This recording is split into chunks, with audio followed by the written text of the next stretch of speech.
An investigation is underway here in Lincoln County after neighbors say some type of argument led to a shooting this morning. Spring finally doing its thing across central and eastern Kentucky, and the best is yet to come. A woman is in jail this afternoon accused of injuring a central Kentucky toddler and giving the child alcohol. Tracking, alerting, protecting. This is WKYT News at 4.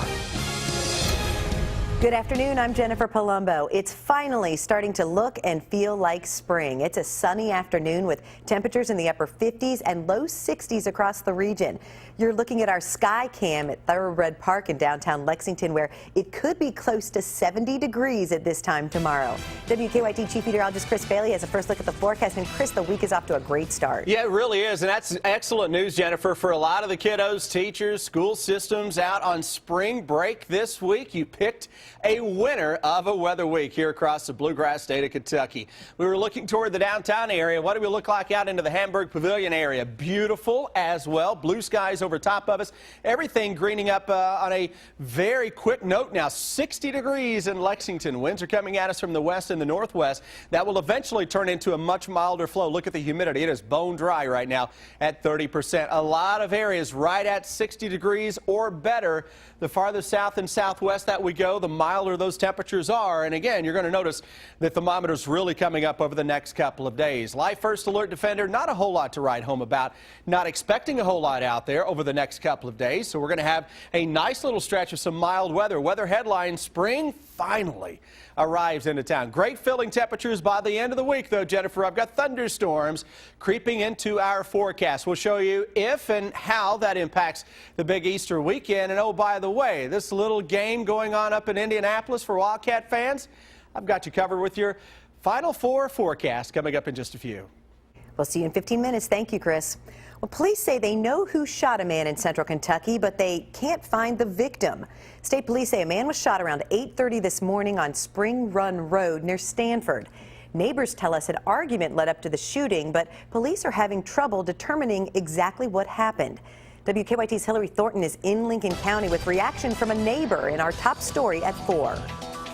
Neighbors here on Spring Run Road in Moreland, just outside of Stanford, tell me it is not uncommon for people to be in and out of the trailer here behind me. However, this morning, just after 8 o'clock, they knew something was not right when they heard a gunshot. I was sitting in the living room watching TV, and I heard something go pow. And I looked at my husband, I said, what in the world was that? Janice Simpson then came out on her porch watching across her front yard as the man she says is her neighbor's boyfriend shot a man he had been arguing with. I thought, well, maybe they're going to work it out, you know. But then he pulled that gun and shot him, and I said, oh, my God. She says the shooter then took off, and about a minute later, his girlfriend helped the victim into a car, and they also took off. I couldn't believe it. I was amazed. I was like, oh, my God. I told her, I said, call 911. Kentucky State Police and the Lincoln County Sheriff's Office spent the morning checking area hospitals and other locations for the victim. Troopers say it was an odd situation with the shooter located, but still searching for the victim, leaving many questions for both police and neighbors wondering what went wrong. Now, Simpson says it looks like that victim was shot in either the foot or the leg. In Lincoln County, Hillary Thornton, WKYT. Troopers tell us they don't believe the victim's injuries are serious. They believe he ran off because he had outstanding warrants. As for the suspect, the Lincoln County Sheriff's Office says they tracked him down quickly. Right now, they are not releasing any names. A woman is accused of giving alcohol to a central Kentucky toddler. Police in Garrett County say Angela Spoonamore put beer and rum in a sippy cup for her 14-month-old nephew Saturday night. They say she took the child to a party to watch the UK basketball game. Witnesses say Spoonamore was extremely drunk and threw the boy on the floor, busting his lip. Spoonamore, who is from Rockcastle County, faces several charges. Our reporters are working on a number of other stories for WKYT starting at 4:30. Sam Dick joins us from the newsroom with a look at some of the news in progress. Good afternoon, Sam. Good afternoon, Jennifer. State Auditor Adam Edlin is unveiling a special report on the financial health of rural hospitals. 65% of those hospitals reported negative operating budgets in 2012. County officials say that much of the problem stems from more Medicaid patients. Edlin says while the report does not investigate the reasons why hospitals are failing, he thinks one of the biggest problems facing the hospitals is a changing economy. When you see a disappearance of private insurance and a heavier utilization of government insurance, your former business model has to be transformed. You'll hear more from the state auditor coming up on WKYT News at 5. Last week, Kentucky lawmakers passed a bill designed to curb the state's heroin epidemic. It creates a needle exchange program for addicts and would protect drug users from criminal charges if they report an overdose to police. Today, we talked to the health department here in Lexington about how they plan to put this bill into effect. What they had to say coming up on WKYT News at 6 o'clock. After that nail-biting win over Notre Dame, thousands of UK fans crowded some of the streets of Lexington late Saturday night. The crowds were relatively well-behaved compared to years past. Lexington police say there were about 18 arrests during the post-game celebrations. Several small fires were started along State Street. About 2,000 people were out celebrating the Cats' win to the Final Four. Today we talked to the police and fire departments about what they learned from Saturday. That's ahead on WKYT News at 4:30. That's a look at some of the news in progress. Jennifer, back to you. Thanks, Sam. Now to stories making headlines around the world at 4. The investigation into the crash of Germanwings Flight 9525 revealed new evidence about the co-pilot's medical history. As a German newspaper reports what it says is part of the transcript from the cockpit voice recorder. Karen Kafa has the latest.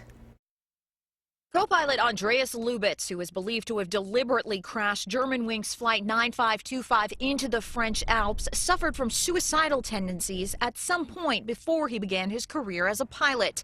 This, according to German prosecutors. They say investigators found documents from doctors saying Lubitz was unfit to fly, but they say there's no evidence that suggests he was suicidal before the crash. These documents don't show any hint of being suicidal. The German newspaper Bild has published what it says is a summary of the transcript from the cockpit voice recorder.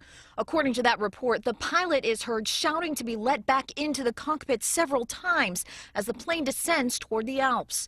A spokeswoman for France's accident investigation agency says the organization is dismayed by this apparent leak of information about the voice recording. Near the crash site Monday, family members continued saying their final farewells, embracing each other, some blowing kisses towards the debris field. Among the dead, Milad Islami, an Iranian sports journalist. Mashid is his sister.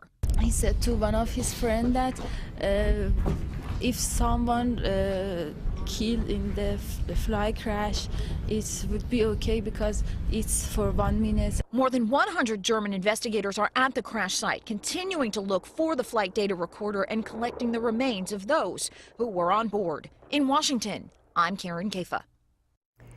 Lead investigators remain optimistic they'll be able to identify the remains of most of the passengers, but they admit it may not be possible to identify every person on board. They've managed to identify at least 78 people based on DNA matching. Prosecutors in the Boston Marathon bombing trial have rested their case after showing jurors gruesome autopsy photos of the people who died in the 2013 attack. Now the defense gets a chance to argue that Johar Tsarnaev does not deserve a death sentence. In opening statements, his lawyer conceded that Tsarnaev took part in the bombings, but said his late brother Tamerlan was the mastermind. Follow WKYT online at WKYT.com. Join the conversation on Twitter and become a part of the WKYT Facebook family.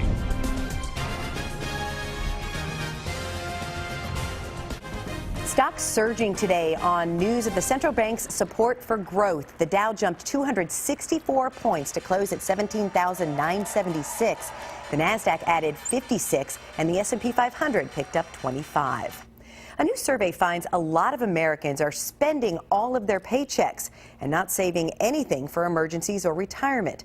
Bankrate.com says nearly half of Americans are saving no more than 5% of their incomes, and 1 in 5 is saving nothing at all.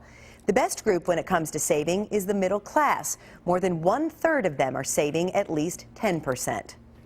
Businesses that sell marijuana are making millions of dollars in states that have legalized the drug. And now new apps are targeting the growing market of marijuana users. Mark Strassman explains. THC. In Denver, there are now more pot shops than Starbucks. But a stigma lingers for stoners. Todd Mitchum's a 44-year-old divorced dad. He says dates often become debates about why he gets high 3 times a week. It could be a deal breaker. There's still a stigma that's attached to the cannabis culture. Mitchum helped create this app called Hi There. Think of it as Facebook or Tinder for stoners, where nearby cannabis users can connect. In its first 5 weeks, Hi There had more than 36,000 downloads. Megan Page and Sam Taggett both use pot and Hi There. It has people share what they would like to do when they smoke, if they're energetic, if they're just lazy. Is the cannabis really such an issue? Can't necessarily light up next to somebody that doesn't approve of it. Hi There might be one of the newest apps, but it's certainly not the first. We did a quick search in the Apple Store and found almost 250 marijuana-related apps. Weed Maps points you to the nearest marijuana store. Another new app called Bump Up is a rewards program for frequent marijuana consumers. These marijuana apps work only in the 23 states where pot is legal, recreationally or medicinally. It's a sizable and growing market, an estimated 15 million pot consumers. Mark Strassman, Denver. Looks like there's a collision outbound Tates Creek Road. This one is near the Lansdowne shops, and it has one lane blocked there, but for the moment, we're moving past it without any major issues because traffic is fairly light for this time of the day on Tates Creek Road approaching the circle. Over to Nicholasville, a new circle. We're one cycle of the lights getting traffic past Lexington Green and in front of the mall, and outbound in Adjustment County. 27 looks great. No major issues on Nicholasville Road. Now back to you in the studio. To become a WKYT Live driver and download the Waze app, go to WKYT.com. Under the News tab, click on Traffic for more information. It's a great event that highlights the beauty of young women with intellectual disabilities. Deanne Stevens out and about today with a little preview here in Lexington. Good afternoon, Deanne. Hey, good afternoon, guys. We are preparing for a pageant called Miss Fantastic and Miss Fabulous. You know, there's pageants going on everywhere, all throughout the year, but this one is extra special. Morgan Fouts is with us. Morgan, what is Miss Fantastic about? Yeah, Miss Fantastic and Miss Fabulous is a pageant designed for girls who have special needs. It gives them the opportunity to practice social skills, their interview skills, and self-confidence on stage in a really cool, safe environment. Talk about why doing something like this for people with special needs is so important and how much it really helps them in their growth. Yes, definitely. So it is so important for girls in this age group for self-confidence, for girls who have special needs and who don't have special needs. I competed in pageants and I felt like I gained a lot of really successful skills that made me successful today, and I thought that it would be great to give these girls the same opportunity just with speaking with individuals and strangers, because these girls are all going to have to get jobs, and so that kind of thing, self-confidence, interpersonal communication, all of that. So it's really cool to get involved in. Well, it's also very helpful in them being on television because we have two superstars here. Miss Fantastic and young Miss Fabulous are with us, Tanya and Lucy. And you guys were winners last year and the year before, right, Lucy? Yes. Talk about the pageant and what is it about the pageant that makes you want to keep coming back and be a part of?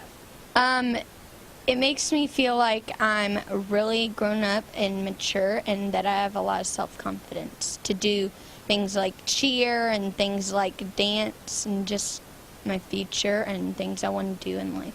And you like wearing the pretty dresses too, don't you? Yes, I'm a very girly girl. Tanya, you won the year before. Talk about the pageant system and why it's so neat for you to be a part of. Well, I enjoy doing pageants because I like doing special things like the speeches and the different dances and talents and different things, and just walking out and showing my pride in what we can wear and show our just self-confidence. And some beautiful crowns as well. Now, how do folks get signed up? Because right now that window's open. Yes, it is. The deadline is April 9th, and they can just email me. It's directorfantasticfabulous.com, or you can check us out on Facebook at Miss Fantastic and Miss Fabulous. Okay, excellent. I'm Deanne Stevens, out and about. Back to you guys. It's time for Better Living, health, education, and consumer news that impacts your life. Regular kitchen spoons are not the right tools when it comes to measuring children's medicine. The American Academy of Pediatrics is urging parents, doctors, and pharmacists to use devices with metric measurements, such as dosing cups or syringes. Each year, more than 70,000 children go to emergency rooms because of accidental medication overdoses. A new policy statement in the journal Pediatrics recommends against random drug testing in schools. The report finds there's not enough evidence the tests actually help prevent substance abuse. And doctors are concerned about the risk of false positives and about straining relationships between students and their schools. Young athletes who undergo ACL surgery are at a higher risk for re-injury to the knee. A new study on sports medicine examined ACL reconstructions for patients 18 and younger. It found more than 30% re-injured their knees as adults. Smart technology has invaded the humble mattress cover, and soon you'll be able to turn on your lights, set the alarm, and even brew coffee from your bed. The Luna mattress cover will act as a hub for all your technology, according to its creators. Lighting, locks, thermostat, speakers, anything that works with your smartphone will work with the Luna mattress cover. It also features temperature regulation, and the two sides of the bed can be controlled independently, so each partner can use their own preferred heat setting. Music festivals such as Coachella and Lollapalooza are banning selfie sticks, those long handheld poles that attach to iPhones and cameras. GoPros and cameras are okay, though. It comes as concern about safety, but would also stop fans from raising a camera above a crowd and snapping images of performances.